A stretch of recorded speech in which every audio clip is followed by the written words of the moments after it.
सबसे पहले मेन चीज जो है हमारे पास इंट्रोडक्शन।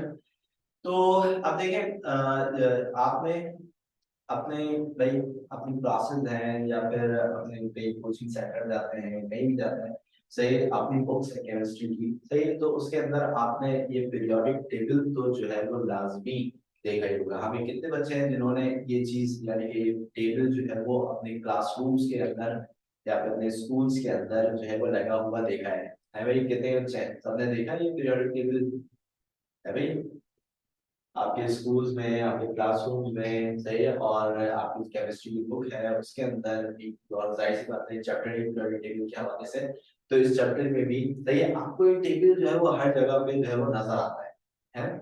तो यहाँ पे हमारे पास क्या है कि भाई इस टेबल के अंदर सही है, अगर मैं आपसे जनरली पूछूं कि भाई क्या है, क्या खास बात है, तो ये सारे एलिमेंट्स हैं सारे, सही है। तो मैं अगर आपसे पूछूं भाई कि ये पीरियोडिक टेबल जो है वो क्या है, तो आपका जवाब क्या होगा कि सर ये सारे एलिमेंट्स हैं, ठीक है, अरेंज हुए हैं यहाँ पे।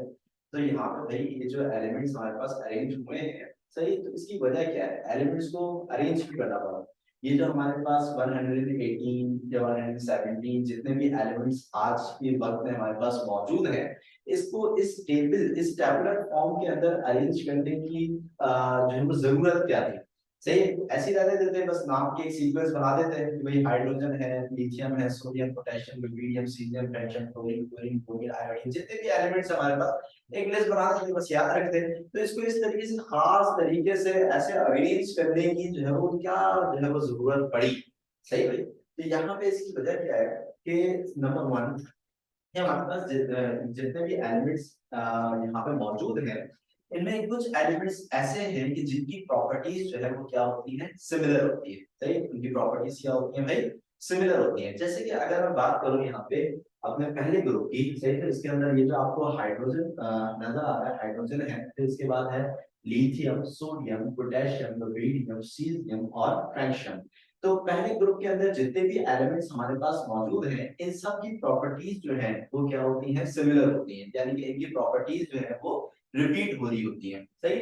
तो जो प्रॉपर्टी हमें लिथियम में नजर आएगी वही प्रॉपर्टी सोडियम में नजर आएगी, वही पोटेशियम में, वही रुबिडियम में, वही सीजियम में, सही। तो इनके अंदर जो है प्रॉपर्टीज की एक पीरियोडिसिटी मौजूद होती है। पीरियोडिसिटी का मतलब होता है रेपिटेशन मौजूद होती है, जो कि आपके चैप्टर का नाम भी है, सही, रिपीटिशन मौजूद होती है, सही। तो इसी तरीके से अब दूसरे ग्रुप में आते हैं, बेरिलियम है, मैग्नीशियम है, कैल्शियम है, स्ट्रोंशियम है, बेरियम है, रेडॉन है, सही। तो यहाँ पे हमारे पास सॉरी रेडॉन, रेडियम, सही, रेडॉन तो नोबेल होता है, सही। तो यहाँ पे हमारे पास जितने भी यहाँ पे एलिमेंट्स ग्रुप 2 के अंदर मौजूद हैं, सही, तो इन सबकी प्रॉपर्टीज जो है वो क्या होती है, पीरियोडिक होती है, यानी कि इनकी प्रॉपर्टीज रिपीट हो रही होती है, सेम होती है इनकी प्रॉपर्टीज, ठीक है। तो अब जब क्या नाम है, जब एलिमेंट्स जो है बहुत ज्यादा डिस्कवर हो रहे थे, तो फिर साइंटिस्ट ने ये सोचा कि यार ऐसा करते हैं कि जो सिमिलर प्रॉपर्टीज वाले एलिमेंट्स हैं ना, उनको जो है वो एक जगह पे जमा कर देते हैं। इससे क्या होगा कि एलिमेंट्स की जो स्टडी है ना वो हमारे लिए क्या हो जाएगी, आसान हो जाएगी। अब इसकी एग्जांपल मैं आपको देता हूँ, जैसे कि फॉर सपोज भाई आपके पास, सही है, आपके पास जो है वो बहुत सारी बुक्स हैं, सही। जैसे कि आपके पास जो है वो कुछ क्या नाम है, इंग्लिश की बुक्स हैं, सही है, आपके पास कुछ उर्दू की बुक्स हैं, कुछ आपके पास जो है क्या नाम है नॉवेल्स हैं, ठीक है, कुछ आपके पास जो है क्या नाम है मैथमेटिक्स की बुक्स रखी हुई हैं, ठीक है। तो आपके पास डिफरेंट डिफरेंट जो है वो सब्जेक्ट्स की जो है वो बुक्स मौजूद हैं, लेकिन सारी बुक्स जो है वो बिल्कुल ही मैस्ड अप हुई हुई है, सही, आपने मिला जुला के रखी हुई है, कोई सीक्वेंस वाइज किसी बुक को भी अरेंज नहीं किया हुआ, सही। अब फॉर सपोज मैं आपके पास आता हूँ, अब मैं आपसे बोलता हूँ कि भाई मुझे जो है वो इंग्लिश की फला फला बुक चाहिए। आप बोलेंगे हाँ सर मेरे पास है कि बुक, सही, मैं बोलूँगा जाओ मुझे निकाल के दो।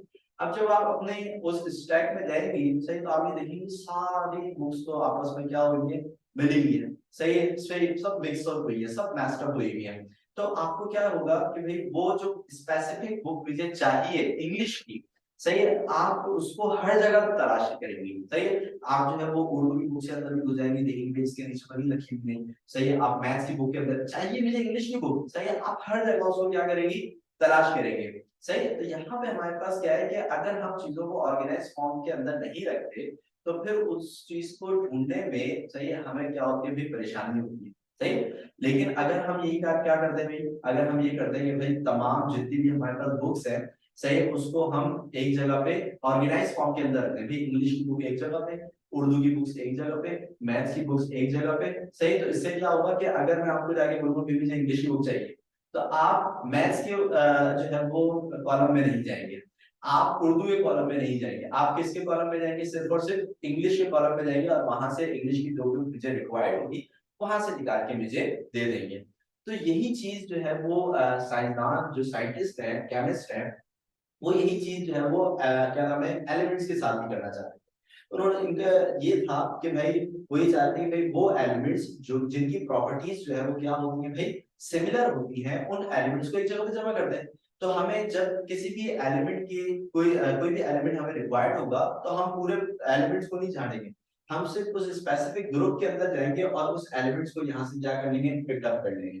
और इससे ये भी आसानी होगी कि अगर हम पूरे एक ग्रुप को अगर स्टडी करना चाह रहे हैं, तो उसके किसी भी एक एलिमेंट को स्टडी कर लेंगे, क्योंकि पूरे ग्रुप की जो क्या प्रॉपर्टीज हैं क्योंकि वो सिमिलर होती हैं, तो सिर्फ एक एलिमेंट को भी अगर स्टडी कर लिया तो पूरे ग्रुप को स्टडी कर लिया, तो फिर हमें हर एलिमेंट्स को अलग अलग स्टडी करने की जरूरत नहीं रहेगी। क्लियर होगी बात यहाँ पे, सही। तो यहाँ पे जो एलिमेंट्स है, सही, उसकी स्टडी को आसान बनाने के लिए एलिमेंट्स को अरेंज करना जरूरी था, सही। तो फिर जब ये कॉन्सेप्ट जहन में आया, तो सब लोग जो है वो जुड़ गए भाई, सबने बोला भाई एलिमेंट्स को अब हमने क्या करना है भाई, अरेंज करना है, सही है। अब जैसे मैंने आपको बोला भाई ये जो पीरियोडिक टेबल है ये आपने हर जगह पे देखा है, और मैं आपसे पूछूं भाई क्या है, तो आप बोलेंगे एलिमेंट्स अरेंज हुए हुए हैं, सही है।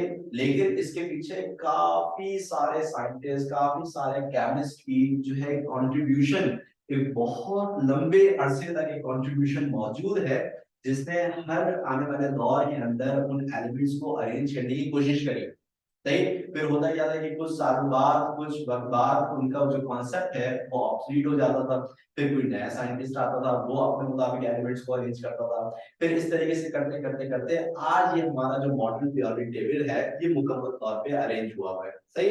तो ऐसे मेरे ध्यान में जो है वो सवाल आया, तो मैंने भी गूगल पे जाके जो है ना सर्च किया कि भाई कि कितना टाइम लगा, total duration in preparing periodic table, सही है। तो मुझे जो है वो जवाब क्या मिला, ऑलमोस्ट अ सेंचुरी, सही। यानी तकरीबन तकरीबन भी इस पीरियोडिक टेबल को अरेंज होने में कितना साल लगा भाई, ऑलमोस्ट अ सेंचुरी, यानी कि 100 साल तकरीबन तकरीबन लगे हैं ये जो पीरियोडिक टेबल आपके सामने मौजूद है इसको बनने में, सही है। तो अब जब आप इसको देखें तो आप उसको ध्यान में रखें भाई ये बनने में भी काफी मेहनत लगी हुई है, ठीक है। तो यहाँ पे क्या है कि 100 साल का अरसा इस पीरियोडिक टेबल को अरेंज होने में लगा है, ठीक है। क्लियर हो गई बात यहाँ पे। तो ये था इसका एक इंट्रोडक्शन। तो अब यहाँ पे क्या जो है हम इस पीरियोडिक टेबल के ही हवाले से इस पूरे चैप्टर के अंदर जो है वो हम चीजें डिस्कस करेंगे कि ये जो पूरा इतना लंबा अरसा था इसमें कौन कौन से साइंटिस्ट आए और उन्होंने अपनी क्या क्या थियरीज देके एलिमेंट्स को अरेंज करने की कोशिश की, सही। तो स्टार्ट करते हैं।